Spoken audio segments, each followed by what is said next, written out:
Thank you for joining us for part 3 of our series of bringing healthcare workers back to New Mexico. We have Fred Nathan with us and Rio Grande's Foundation President Paul Gessing with us.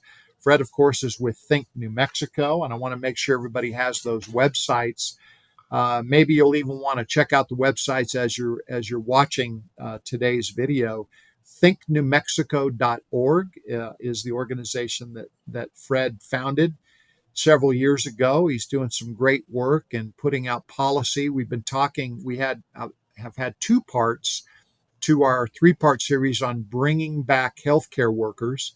In our first series, we talked about Medicaid reimbursement, and Fred's organization led the charge of actually having legislation adopted to form a trust to hold monies that will help raise the limits of Medicaid reimbursements to doctors.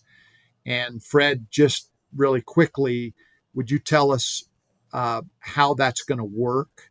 And then I want to have Paul kind of summarize what we did in our second session, which was talking about medical malpractice and lowering or capping the way claims are handled and so forth. And then today we're going to talk about all kinds of ideas, kind of a summary of things like educating doctors, maybe New Mexico helping pay tuitions and return for staying in the state a certain amount of time, talk about compacts and credentialing, and maybe talk a little bit more about the gross receipts tax. So, Fred, talk to us about this Medicaid reimbursement and what was passed. Okay, so this is Senate Bill 88 from the last session, and it's trying to address a very specific problem, which is in New Mexico, our Medicaid reimbursement rates to doctors are very low, so low that doctors tell us on almost every procedure they perform, they're losing money. So to address this, we had proposed in our report to create a $2 billion permanent fund, like a college endowment for healthcare.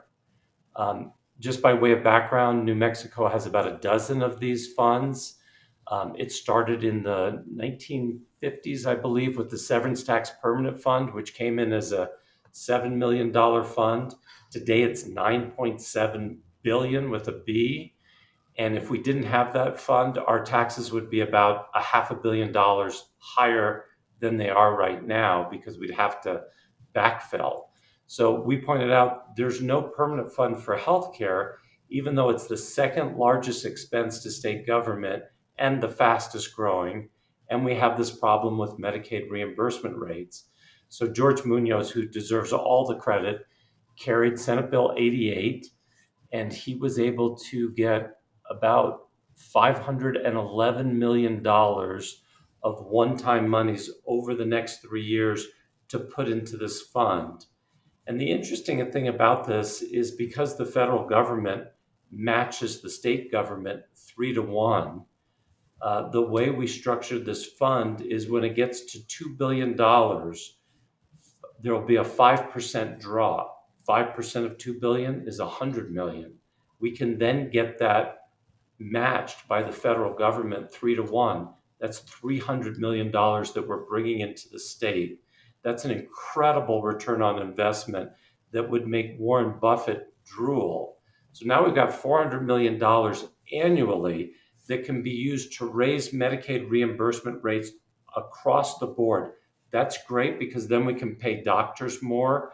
That will help us to keep doctors here, retain the ones we have, and attract more doctors into the state, and also make it easier for them to see Medicaid patients, which are about 42% of our patient population. That's the largest of any state. And so we think this fund can go a long way to addressing this healthcare shortage. I love it. Fred, I should say before we go to Paul, Think New Mexico actually proposed 4 or 5, maybe more, legislative items that would have addressed this entire problem. Yet the Medicaid reimbursement trust fund was the only thing that was passed. So we've got an upcoming legislative session. I understand that's a budget session.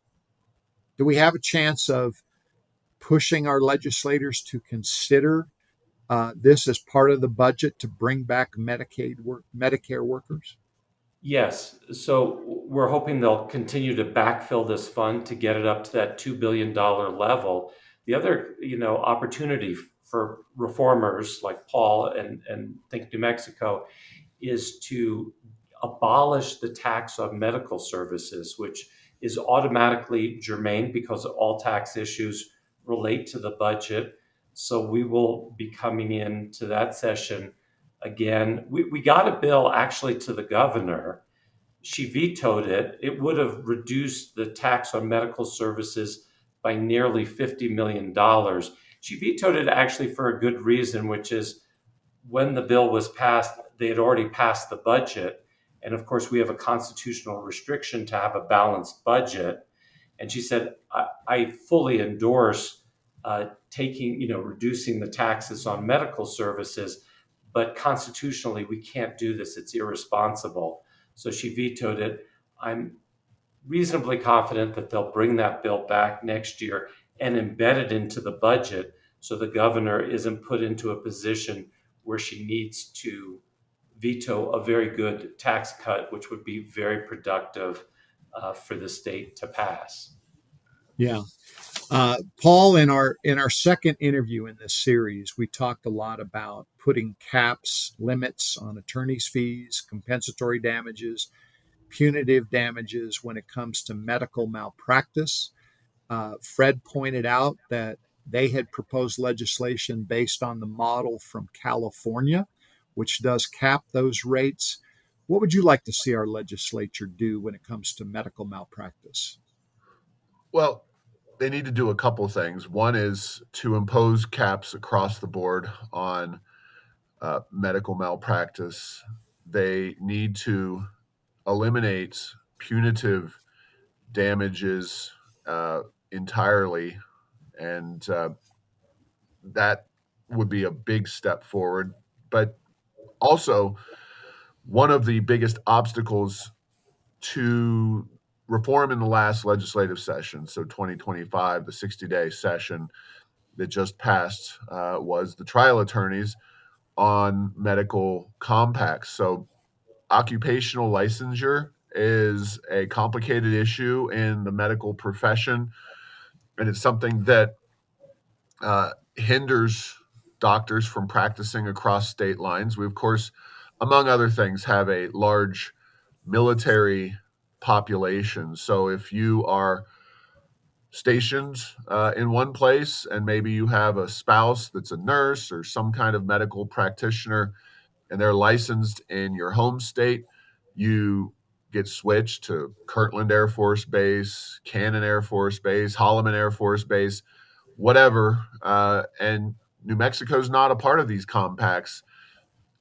Your spouse may be unable to practice. They may have to go through the licensing process again, which is unlikely to happen unless it's a very long term duration station that you're going to be at. It's just an unnecessary obstacle to people who want to provide services in these various fields, practicing in these fields. That is, again, that was opposed by this organization, New Mexico's Safety Over for Profits, which is 100% funded by trial attorneys, a special interest group that was very active in opposing medical malpractice reform. So it's a little bit like an onion. Yes, you have the caps, you have more reasonable uh, settlements in some of these cases relating to medical malpractice issues. We're certainly sensitive to the need for people to be compensated when a doctor or medical provider does something dangerous or wrong and they hurt somebody. They do need to be uh, the patient needs to be compensated for that, but we also need to put some limits on that. And that that issue, that medical malpractice issue, was the reason, quite frankly, the single biggest reason. Maybe there was something else, but by and large, it was killed. Those compacts were killed by the trial attorneys. Fred, there are multiple interstate healthcare worker compacts, I understand, and that New Mexico is part of a nursing compact. So we allow travel nurses and others to come into our state that might have gotten their license to practice elsewhere. But we don't have that for doctors and other types of medical workers. Yeah, so there's 10 of these compacts, and you're absolutely right, Jim. The only one that we're in right now is the nursing compact. We're one of only 5 states that are in one or fewer. And if you look around at our neighboring states, Colorado's in all 10, Arizona's in 9, uh, no, 7, Utah's in 8, Oklahoma's in 9, even Texas is in 5 of these compacts. And the way Paul described it is exactly right. It's sort of a no-brainer. And the Medical Review Board in New Mexico, in supporting our bill to join the Doctor Compact, pointed out that the 43 states that are now in the Doctors Compact, on average, between about grew their doctor population between 10 and 15%. So this is the simplest thing the legislature and the governor can do in the short term to address our healthcare worker shortage. The other compacts also address other areas of shortage. We don't have enough dentists. We don't have enough physician assistants. We don't have enough psychologists. We don't have enough EMTs. EMTs might be the worst shortage. Compared to national benchmarks, we're down about 4,900 EMTs. And these are the people that, when you're in a car crash at 2 in the morning in the middle of nowhere, come out of nowhere and rescue you and take you to the hospital. So it's long overdue that we should join this. The only entity that opposes the compacts are the trial lawyers. And you're probably thinking, why on earth would they oppose this? It's such a no-brainer. Well, in every one of these compacts, there's a provision that says we're governed by a board of governors. So every time a state joins a compact, they get to designate a governor, a member of the board of directors, if you will. And those people in the compacts are immune from lawsuit in their official duties. And to the trial lawyers, that's sacrilegious that any one group of people would be immune from lawsuit, even though you would never sue them. So if there's a malpractice in Carlsbad, you're not going to sue somebody in Rhode Island who had nothing to do with that, who just happens to be on the board of governors. I tried to talk to the president of the trial lawyers about this, and she said, well, what if that governor from Rhode Island came to New Mexico and killed someone because they drove drunk? And I said, Felice, setting aside the remoteness that would ever happen, you do understand that the compact says for your official acts. So driving drunk would not be part of your official acts. So that's the only thing for which they have immunity. So, frankly, with all due respect to the trial lawyers, I think their position is unreasonable, and they really need to put the needs of tens of thousands of New Mexicans ahead of their own agenda here and do what's right. There's so many patients, and just to give you one example, Jim, Michael Casals is a wonderful New Mexican. He and his wife, Naomi, have 2 young boys. Their youngest, when he was 2, was diagnosed with a very rare and aggressive form of cancer. They took Sebastian to UNM Hospital. The doctors there, who are very good and very talented, have seen a lot of different things, have said to Michael, we've never seen this before. And we believe we might need to amputate your child's hand at 2 years of age. But before we do that, we want to strongly encourage you and Naomi to get a second opinion. And so Michael and Naomi called all over the country, found doctors in other states who had some familiarity with this very rare form of cancer. And in both cases, those doctors said to Michael, bring your son here immediately. Let us examine him in person. And Michael said, well, the doctors at UNM, this was during COVID, say, since Sebastian's having chemo, that would be a very bad idea to go through an airport.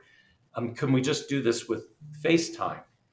In both cases, the doctor said, we'd love to do it over FaceTime, but we would be practicing medicine in New Mexico without a license because you're one of the few states that haven't joined the Doctors Compact. Mm. What they ultimately were able to do is drive Sebastian to Texas. Texas is a member of the compact, just to have a telephone conversation. And every time they have a question, they have to drive to Texas, to El Paso. It's 4 hours. And Michael said to me something very poignant, which is, we can afford this. Naomi and I have good jobs. It's obviously very inconvenient, but we can do this. But I wonder about other New Mexicans who maybe can't afford this. And of course, he's exactly right. And so that's what's happening when the trial lawyers stand in the way of this compact. The people that they're harming are generally low-income New Mexicans who can't afford to drive to another state just to have a conversation with a specialist with whatever dread disease they might have. And Wow, I that just is a want to tragedy. add in that recently there was a radio host on a local station.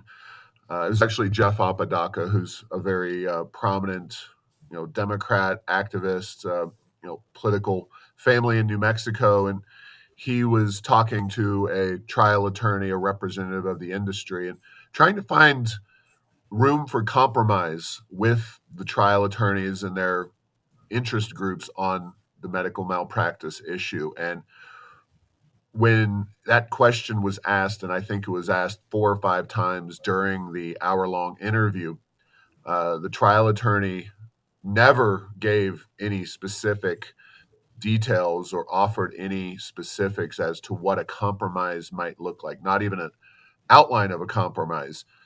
These people have the ear of our legislature. They give generously to elect and reelect members of the legislature. Many members of the legislature are trial attorneys. So it is a big problem, and it is a deeply embedded problem within the New Mexico legislature. And I concur with Fred and 100% of what he said in terms of the specifics of that case and the issue. It is one of the areas with regard to this medical provider shortage that desperately needs to be addressed. The good news is there is one prominent Democrat who's on our side, and that's Governor Michelle Lujan Grisham, who I think is going to put the compacts or some subset of the compacts into this special session, which I believe is going to be held sometime in early October. And if that happens, of course, we'd be very grateful to the governor for doing that. And we're hoping, and most Democrats, Paul, do support in the legislature, support the compacts. It's really two very powerful senators who hold it up. Just for your viewers and listeners to understand, of the 9 compacts last year, we ran all 9 of them. 7 of them passed the House unanimously with Democrats and Republicans, got sent to Senate Judiciary, and the chairman wouldn't hear 6 of them. The 7th, which is the Doctors Compact, which is probably the most important, we brought the general counsel for that compact to New Mexico to be our expert witness. And he explained these compacts are contracts between states. And we've got 43 states and DC and Guam. So if you amend it, we have to go back to all 43 states, DC and Guam, to get their permission. So it's really supposed to be something up or down. And 2 trial lawyers, who also are legislators, then proceeded to make 32 amendments. Just one amendment would have been enough to kill the bill, but 32 just completely obliterated the bill. And even if it had passed in that amended form, would have been dead on arrival. So anyway, we're hoping to get a different reception during the special session. And there's more and more public support building for this. I always like to point out, Paul and I agree. We generally don't agree. And even the Planned Parenthood and the Catholic Church are supporting. This is the first time ever that those two entities have agreed on anything. But both the Catholic Church and Planned Parenthood have healthcare clinics in New Mexico, and both are struggling to staff those clinics, and both understand the upside of us joining these compacts. So they've come together. And, if they can come together, if Paul and I can come together, really most people ought to be able to put their differences aside and do what's really best for the people of New Mexico and join these compacts. I don't know who would be best addressed by this question. So whoever wants to take it, I'm assuming, and I don't want to assume something that's totally wrong. So that's why I'm asking the question. The compacts and the language of those compacts and all of the people that are members of them, uh, obviously they're not going to just change a few little things for New Mexico. But the doctors that are part of those compacts don't have carte blanche to do wrong things in New Mexico, right? They're held accountable some way. Right. They would still be held accountable here in New Mexico if they commit malpractice. It's not any exoneration. It's just makes it easier for someone who's licensed in another state. And I think Paul alluded to this earlier, maybe you did, Jim. When they move to New Mexico, um, they have to get re-credentialed, re-licensed. That process often takes 4, 5, even 6 months. And if we join the compact, they would be immediately admitted and be able to practice in New Mexico the next day. Um, if they've been flagged in another state for any violations, we would know that coming in. So there's not a concern that we would be getting bad apples. If you've been in effect disbarred in another state, you couldn't come into New Mexico and practice medicine. I gotcha. Let's go now to a topic that we discussed a little bit in our second segment, but I really want to go into it here. It's pretty expensive to become a doctor or to become a nurse and to go through the education required.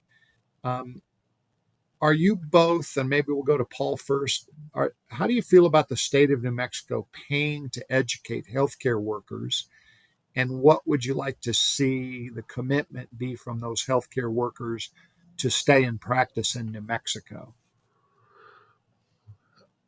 This is a solution that is certainly part of the mix in terms of ways we can address the medical provider shortage.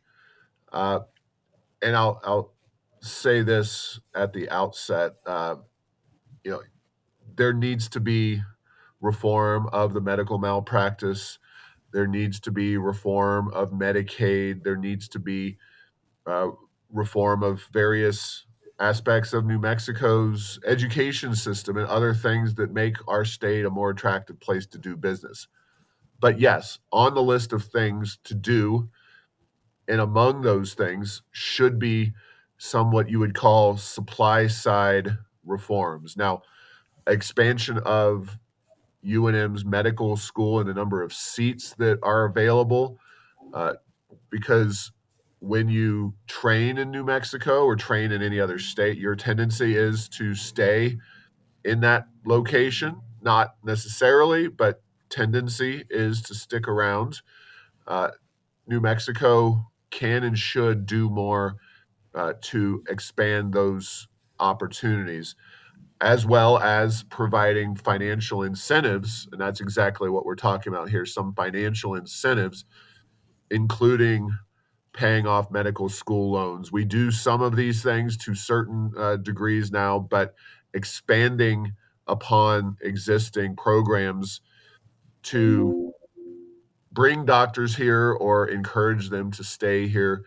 And yeah, if you're going to pay off or pay part of somebody's loans off. It could be hundreds of thousands of dollars in many cases. We should have the ability to ensure that those doctors remain in New Mexico for some given number of years. I'm not necessarily inclined to put a number on it. It would be a negotiated agreement in terms of how much are we paying off and how long does that mean we're going to essentially keep you in New Mexico before you can leave, if indeed that's your desire. So that is something that the legislature can negotiate exactly how that all works. But yes, we do need to, and I want to emphasize, address the systemic challenges that we've talked about throughout this and the previous two programs. But at the Rio Grande Foundation, we don't have a direct problem with uh, paying doctors some in some format to practice here by paying off their medical expenses.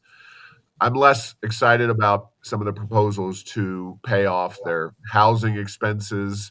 Uh, I think we should limit the number of different ways that we pay doctors to come and practice here uh, to one or two mechanisms. I think when you get into, we have 10 different programs and 10 different ways that we will bring you here, you dilute and get into a overly generous situation. I think we need to focus on a couple of different areas, certainly medical school debt, and use that as tools that we can add to our list of incentives to bring medical professionals here.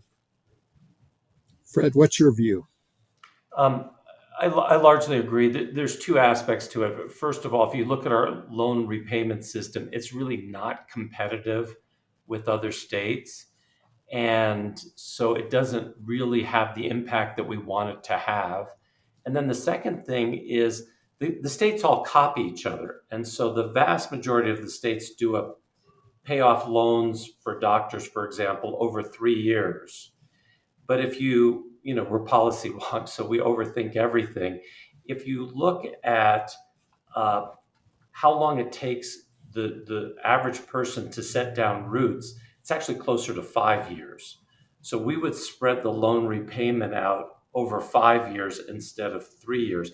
The other thing is a doctor who's been practicing 4 years or 5 years is exponentially better than a new doctor or someone who's only been practicing for 1 year. So that's really where we want to lure them to stay with incentives. And this often comes up when I talk about this. People are like, well, is this like indentured servitude? And no, you can offer it for 5 years. The doctor can leave after 1 year or 2 years or 3 years, sometime within those 5 years if they want. But we're banking on the fact that New Mexico is so appealing and such an attractive place to live that if we can just get them here, they'll stay. Yes. Well, and I think that Paul would probably, as he's already stated, he's going to point out problems that we have with elementary education, middle school, high school education. Um, he's going to point out issues about crime and all those things, attracting jobs, economic development. So, Fred, I'm going to ask you a second part to the same question and then go to Paul on it. Let's just talk about education at the college level. Are we delivering, are we training doctors to a level that is competitive with the, let's say, the Harvards and some of the other large medical schools? Yes, the University of New Mexico Medical School has an outstanding reputation and has been nationally recognized for some of the things they do, some of their clinical things. Their rural medicine is nationally ranked. So the problem isn't with the medical school, but what some people don't maybe appreciate is that just they're expanding the medical school right now, but it's going to take a long time for that to get through the snake because in addition to the time in medical school, then you need to do a residency. So expanding the medical school probably isn't going to impact our shortage of doctors for quite some time. The other problem that we have, frankly, and this isn't the medical school's fault at all, but if you look at our graduates, in many cases, they're not staying in the state, they're moving. And so we're spending an enormous amount on the medical school and hoping that the medical school will solve our problems for us. But, and I know Paul agrees with me, we've got to fix the underlying problems here. Our medical malpractice system is dysfunctional and driving doctors away or into early retirement.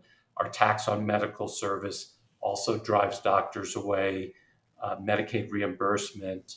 Uh, so the medical school, we're making it very difficult for them to be successful and to keep their graduates here. And we need to do both things. It's great that we're expanding the medical school, but really first we should have fixed the infrastructure to make this an attractive state for medical school graduates to practice here. I wish I had, Jim, the exact statistic. I used to know it, but I think it's the majority of our medical students at UNM leave the state to practice medicine. That shouldn't be. And it's not the fault of the medical school. I want to emphasize that. It's the fact that we haven't fixed these things that I mentioned, the medical malpractice system, the fact that we tax medical services, and our Medicaid reimbursement rate being so low. Yes. Paul, your thoughts? Well, I do want to emphasize that uh, New Mexico does do some things pretty well when it comes to medical providers. We have relatively broad scope of practice for folks like certified nurse practitioners, uh, and they are a godsend when it comes to some of those basic medical needs.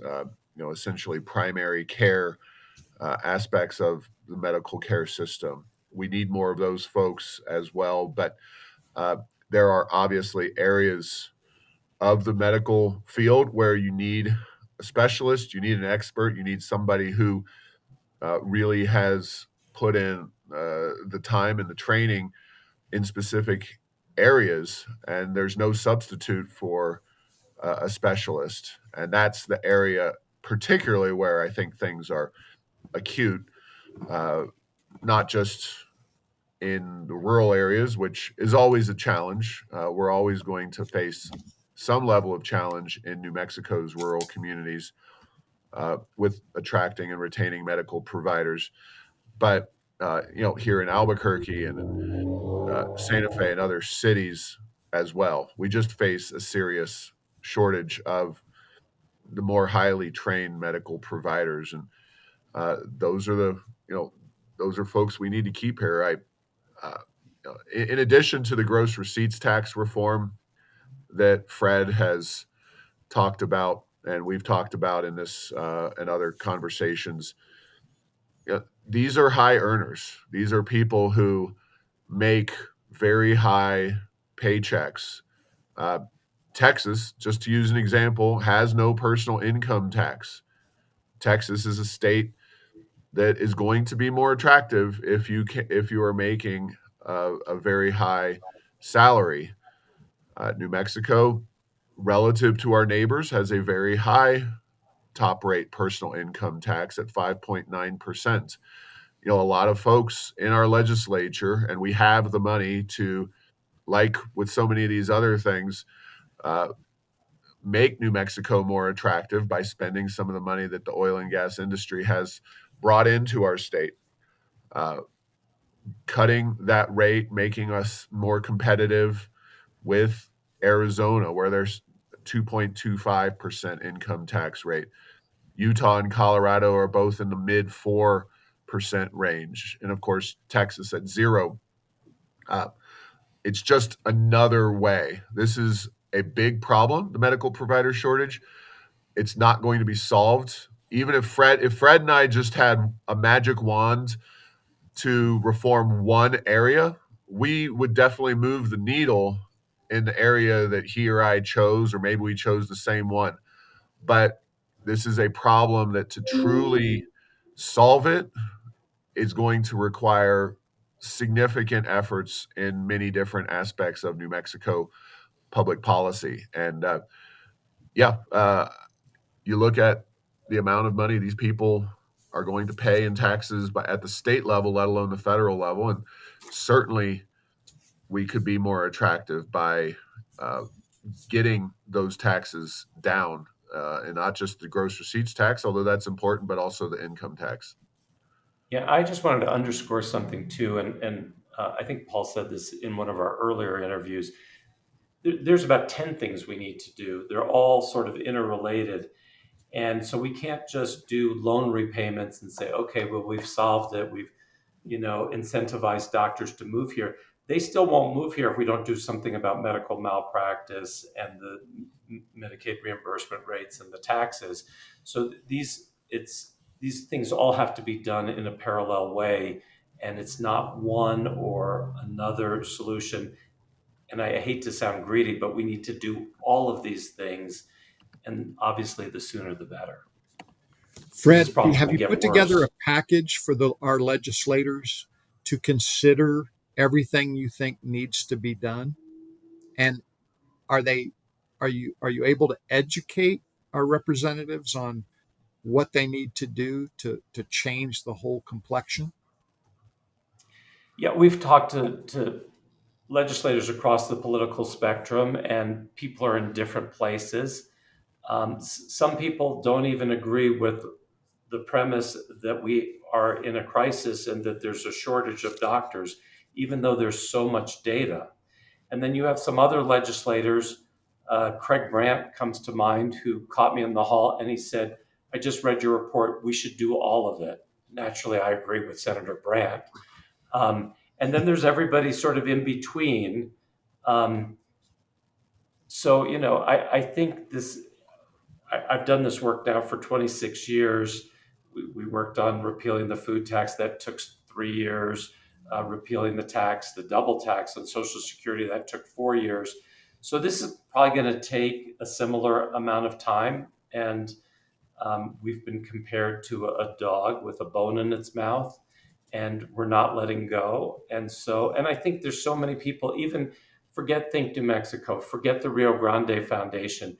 I think sooner or later it will get addressed because the public is demanding it now. And we talked earlier in a previous show, voting is very important. Elections uh, factor into this, and I think as we get closer to elections, we may have some greater receptivity to some of these ideas than we have right now. So it's always complicated. It's never a logical process when we're talking about politics, and there's so many things that factor in. But I sense enormous momentum, both on the earned media that we're getting, the social media. Um, Recently, we put on our social media a letter from a couple in Gallup. Both are doctors, and because of the medical malpractice landscape, they've chosen to move to Missouri. And they wrote a very poignant letter to their patients. 9,000 people in Gallup depended on this couple for their medical care. And they talked about what a difficult decision it was to leave.